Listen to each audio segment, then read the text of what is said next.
This is Mark Gun Media. Hit it! Hello and welcome once again to Gunshots Straight from the Hip. I'm Mark Gunn. The views expressed are those of the speaker and not reflective of anyone else. Today's episode, America. Are we there yet?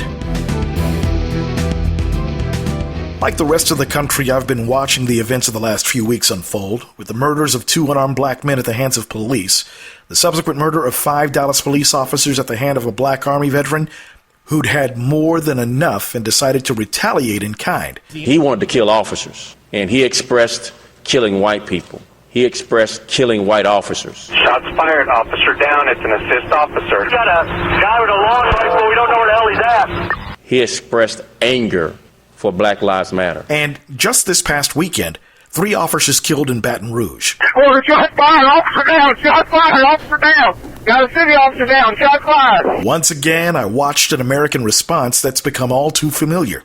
You know, like that movie you've seen so many times that you can quote it line by line. Enter the typical mainstream media spin with all of its wall-to-wall coverage on the protests and the mayhem caused by the Dallas and Baton Rouge shooters. Enter the typical demonization of the 2 police murder victims. They didn't call them thugs this time, but hey, they were no angels either, right?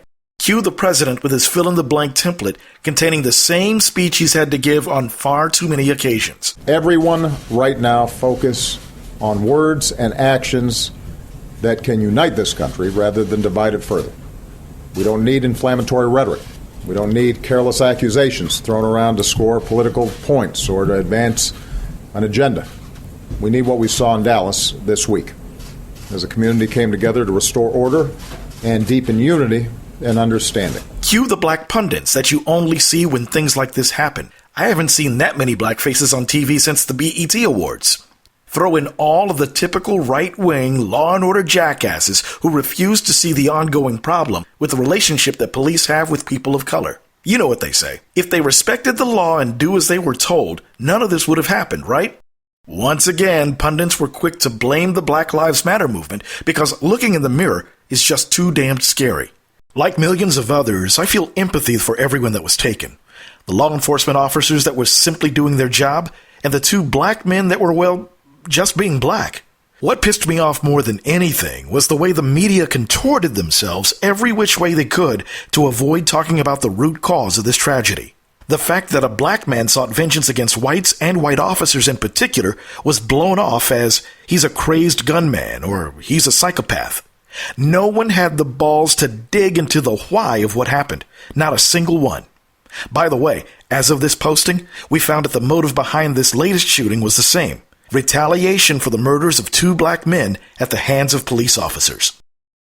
For the time being, everyone is busy trying to strike a chord of being united when the problem is staring them right in the face, just as it has for the past 400 years. Once again, the closest anyone came is President Obama during his remarks at the memorial service. However, nothing has been said about the need for having a long overdue conversation about race. Nothing has been said about ridding police departments of the criminals among them. Without any real solutions, all of this talk about unity is verbal diarrhea. Because of the history of this country and the legacy of race and all the complications that are involved in that, working through these issues so that things can continue to get better is going to take some time.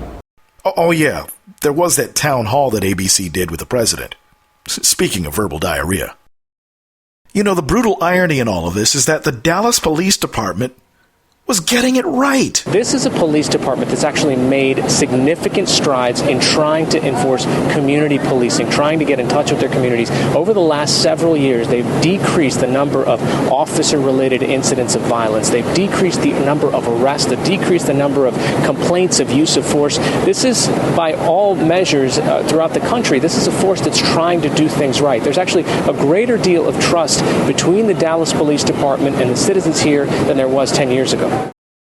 None of those officers deserve what happened to them. Then again, the 2 murdered black men were also getting it right. They didn't deserve their fate either.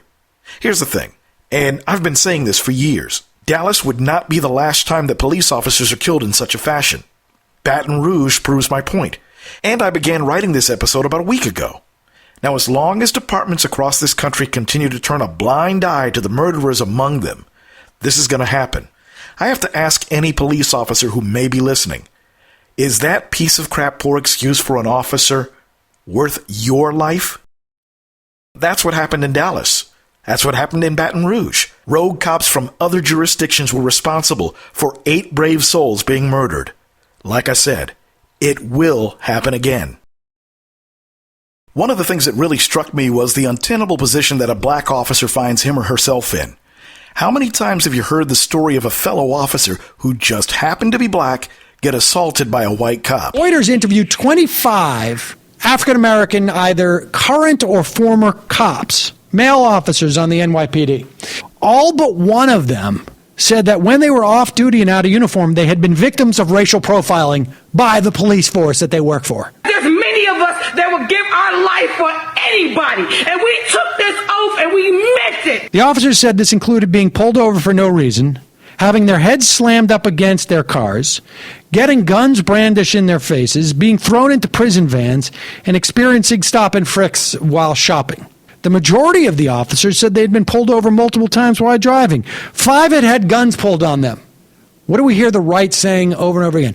These people, black people, need to be trained how to act around officers. If you are that officer that's prejudiced, take the uniform off and put the KKK hoodie on. Well, apparently these officers don't know how to act around officers. I have friends who are black officers, and I tend to worry more about them, not because of the idiots on the street, but because of other officers within their ranks. What do they do in situations like Dallas and Baton Rouge? How do they process the why of it all? Baton Rouge police officer Montrell Jackson was one of 3 murdered officers. He wrote exactly about this very thing in one of his last Facebook posts. While I don't condone the officers being killed, if I'm completely honest, I have to say that I do understand it. Hear me out. When you fight a daily battle against racism in all of its forms, and you see black men being murdered with no punishment for the cops that did it, and you're constantly having to prove to whites that your experiences are indeed real, it leads to a kind of battle fatigue. I know this firsthand because I've suffered from it. What you have to realize is that this fatigue can manifest itself in a myriad of ways, the least of which is a withdrawal from anything and anyone you've engaged in discussions of race with. The most extreme, as we saw in Dallas and Baton Rouge, is acting out on a built-up rage against the white power structure you feel caused it in the first place. How long can you push someone before they finally push back? Police departments all over this country have some serious soul-searching to do. If a jurisdiction like Dallas, one that by all accounts was doing everything right, can get attacked, what does it say to those departments that have a history of abuse?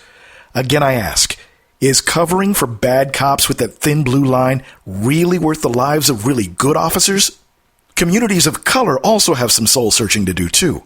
On the one hand, we can't bitch and moan about the police officers being there and be the first ones to call them when a crime is committed. There are some really good officers that you come into contact with every day. These men and women are real throwbacks to real community-oriented policing. They've earned our respect, and it's irresponsible of us to lump them in with the rotten apples in the bunch. Then again, it doesn't hurt to ask them about what they're doing to tear down that thin blue wall.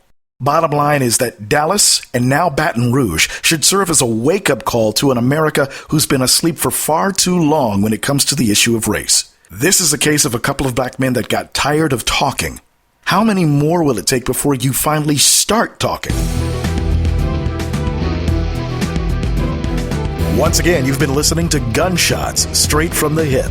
The views expressed are those of the speaker and not reflective of anyone else. If you have any comments or questions, feel free to send me an email to markgunmedia@gmail.com or leave your comments in the space provided below. Thank you for listening. Mark Gun Media. No hype, no hoopla, just damn good work.